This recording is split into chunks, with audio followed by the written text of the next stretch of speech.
अस्सलामुअलैकुम नाज़रीन। पिछली किस्त के इख्तिताम पर मंगोल काइयों के हिजरत वाले काफ़िले पर हमला कर देते हैं। बामसी साहिब ज़ख्मी होने के बावजूद तोगाय को नीचे घुटनों के बल गिरा देते हैं, मगर फिर जैसे ही बामसी साहिब तोगाय की गर्दन उतारने लगते हैं तो इसी दौरान एक मंगोल तीर चलाता है जो सीधा बामसी साहिब के कंधे पर आकर लगता है। इस किस्त के आगाज़ में जामवा और कुछ मज़ीद मंगोल सिपाही तोगाय के पास आ जाते हैं और वो तोगाय को अपनी हिफाजत में उठाकर वहाँ से ले जाते हैं, जबकि बामसी साहिब बाकी मंगोल सिपाहियों का मुकाबला करने में मसरूफ़ हो जाते हैं। चूँकि बामसी साहिब बूढ़े भी थे और तोगाय की निस्बत काफ़ी ज़्यादा शदीद ज़ख्मी भी हो चुके थे, इसी वजह से बामसी साहिब उन मंगोलों का मुकाबला नहीं कर पाते और वो मंगोल बामसी साहिब का जिस्म अपनी तलवार से छलनी कर देते हैं। मगर इसके बावजूद बामसी साहिब वहाँ मौजूद तमाम मंगोलों को मार देते हैं। इसके बाद बामसी साहिब अपनी दोनों तलवारें ज़मीन में गाड़ देते हैं और नीचे ज़मीन पर बैठ जाते हैं। जारकुताई जैसे ही बामसी साहिब को देखता है तो वो भी तमाम मंगोलों को ख़त्म करने के बाद बामसी साहिब के पास आ जाता है और बामसी साहिब को सहारा देने की कोशिश करता है। दूसरी तरफ आईगुल और बाकी सिपाही बजंतीनियों का मुकाबला करने में मसरूफ़ थे। आईगुल कुछ बजंतीनी सिपाहियों को मारने के बाद जैसे ही बामसी साहिब को देखती है तो वो भी बामसी साहिब के पास आ जाती है। जारकुताई और आईगुल बामसी साहिब से लिपट कर रोने लगते हैं और इसी दौरान बामसी साहिब की हालत ज़्यादा ख़राब हो जाती है। सल्तूक और बाकी सिपाही भी तमाम बजंतीनियों को मारने के बाद बामसी साहिब के पास आ जाते हैं। सल्तूक बामसी साहिब को देखने के बाद कहता है, इनका ज़ख्म गहरा है, हमें फौरी तौर पर कबीले पहुँचना होगा। इसके बाद सल्तूक सिपाहियों से कहता है, सिपाहियों घोड़ा गाड़ी तैयार करो। बामसी साहिब कहते हैं, मेरे बच्चों रुक जाओ। अब बामसी साहिब अपनी आखिरी हिजरत की तैयारी कर रहे हैं। ये सुनकर आईगुल रोते हुए कहती है, ऐसा मत कहें बामसी साहिब, आप ठीक हो जाएंगे। बामसी कहते हैं, फ़िक्र ना करो मेरी बच्ची, मंगोलों ने हमसे एक जान ली है, लेकिन उन्होंने जारकुताई और गुक्तोक जैसे दो बहादुर सिपाही हमें दिए हैं।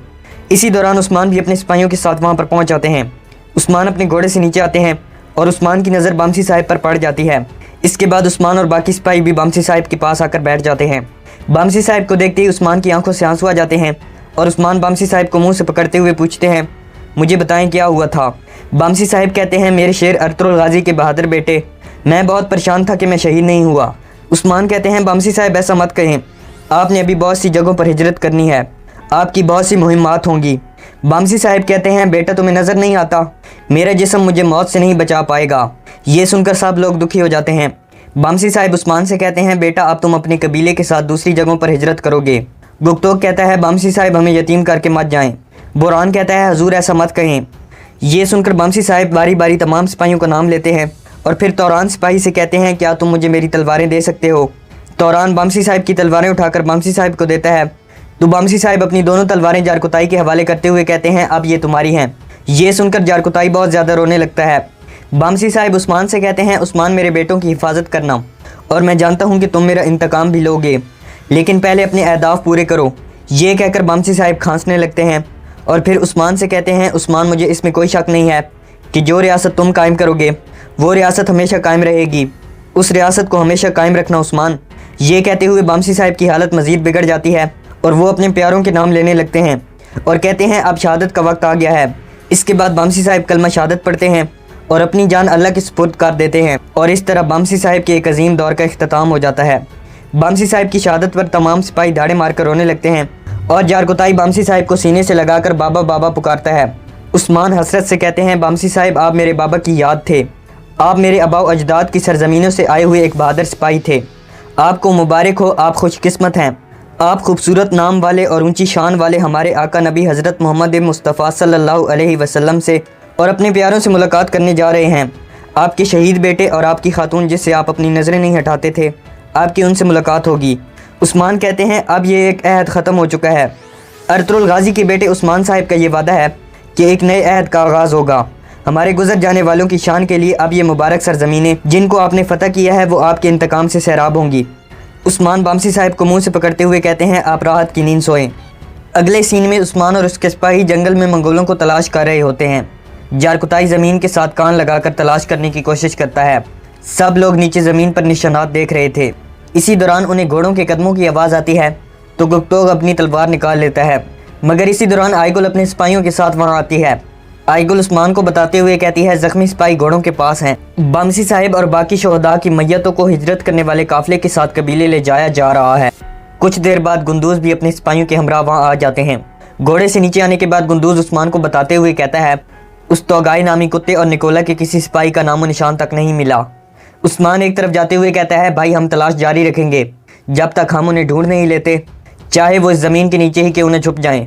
हम उन्हें ढूंढ निकालेंगे, चाहे वो जहन्नम के किसी गड्ढे में भी क्यों न चले जाएं, हम उन्हें वहाँ भी जा पकड़ेंगे। उस्मान अपने दोनों बाजू फैलाते हुए कहता है, अगर वो इन नाकाबिले तस्खीर पहाड़ों में पनाह लेंगे तो हम उन्हें भी तोड़ डालेंगे। उस्मान अपने सीने पर हाथ मारते हुए कहता है, उन्होंने मेरे दिल पर हाथ डाला है, उन्होंने मेरे वालिद मोहतरम के दोस्त और मेरे सिपाहियों को शहीद किया है, उन्होंने मेरे कबीले का एक सतून गिरा दिया, अब इस दुनिया में उनके लिए मौत तंग कर दी जाएगी। इसके बाद उस्मान गुंदूस के पास आते हैं और उससे कहते हैं, भाईजान आप तलाश जारी रखेंगे, एनागोल किले के रास्ते तक हर जगह तलाश करें। अब मैं अपने सिपाहियों के साथ तोगाई के ठिकाने पर जा रहा हूँ। इसके बाद सब लोग अपने घोड़ों पर सवार हो जाते हैं और अपने घोड़े जंगल से दौड़ा देते हैं। दूसरी तरफ जाम्बा अपने सिपाहियों के साथ अपने ठिकाने पर पहुंचता है और उन्हें जल्दी से छुप जाने का कहता है।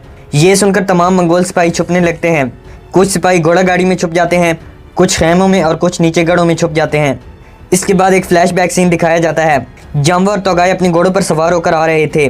तोगाई जाम्बा से कहता है, उस्मान बामसी के इंतकाम की आग में जल रहा है, वो हमारा पीछा करके हमें मारने आएगा। जब वो हमारी तरफ आएगा तो तुम उन पर जवाबी हमला करोगे और उनकी रूह को उनके जिस्म से बाहर निकाल लोगे। जाम्बा कहता है, बेफिक्र रहो तोगाई।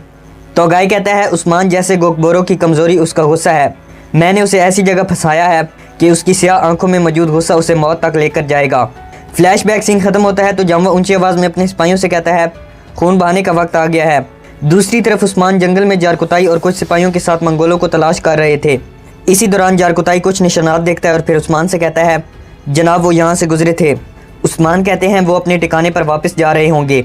उस्मान कहता है, बामसी साहब उनके बारे में ठीक कहा करते थे, गिद्ध शिकार के बाद कहीं छुप जाता है, जबकि बहादुर लोग पहाड़ों के दरमियान अपने खून से दास्तान रकम करते हैं।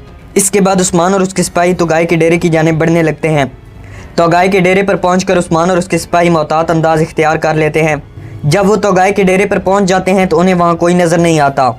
ये देखकर बुरहान उस्मान से पूछता है, वो कहाँ हैं जनाब? उस्मान कहता है, ऐसा महसूस होता है कि उन्हें हमारे आने का अंदाज़ा हो गया था। इसी दौरान जाम्बा उस्मान पर तीर चलाता है, मगर उस्मान ढाल की मदद से अपनी हिफाजत कर लेता है। जाम्बा ऊंची आवाज़ में कहता है, मैं यहाँ हूँ उस्मान। इसके बाद जाम्बा अपने ठिकाने से बाहर आ जाता है। जाम्बा अपने दोनों हाथ फैलाकर उस्मान की तरफ बढ़ते हुए कहता है, अब देखते हैं कि तुम कहाँ जाओगे। इसके बाद झाड़ियों में छुपे मंगोल तीरंदाज उस्मान और उसके सिपाहियों पर हमला कर देते हैं। अचानक हमले की वजह से उस्मान के कुछ सिपाही शहीद हो जाते हैं। जाम्बा कहता है, तुम्हारा खेल ख़त्म हुआ उस्मान, तुम्हारे इंतकाम की ख्वाहिश ने तुम्हारी अकल पर पर्दा डाल दिया, वरना तुम हमारे जाल में न फंसते। उस्मान सिपाहियों के दरमियान से निकल कर आगे आता है तो इसी दौरान दरख्त से एक मंगोल सिपाही छलांग लगा देता है। उस्मान उस मंगोल सिपाही का गला काट देता है और फिर जाम्बा की तरफ बढ़ते हुए कहता है, मेरे सीने में लगी इंतकाम की आग ने मुझे शेर बना दिया है और अब तुम मेरे सामने हो जाम्बा। ये सुनकर जाम्बा थोड़ा घबरा जाता है। इसी दौरान जाम्बा के छुपे हुए मंगोल सिपाही बाहर आ जाते हैं और वो उस्मान और उसके सिपाहियों पर हमला कर देते हैं, मगर उस्मान और उसके सिपाही तादाद में कम होने के बावजूद बड़ी बहादुरी के साथ उनका मुकाबला करते हैं और उन्हें अपने ऊपर हावी होने का मौका नहीं देते। चूँकि सब सिपाही इंतकाम की आग में जल रहे थे, इसीलिए वो मंगोलों को तेज़ी के साथ मौत के घाट उतारते जाते हैं। जाम्बा अपने सिपाहियों को मरता देखकर परेशान हो जाता है। उस्मान मंगोल सिपाहियों को मारने के बाद जाम्बा की तरफ बढ़ता है तो जाम्बा अपनी तलवार निकाल लेता है। उस्मान अपने दोनों बाजू ऊपर करता है और फिर जाम्बा पर एक ज़ोरदार हमला करता है।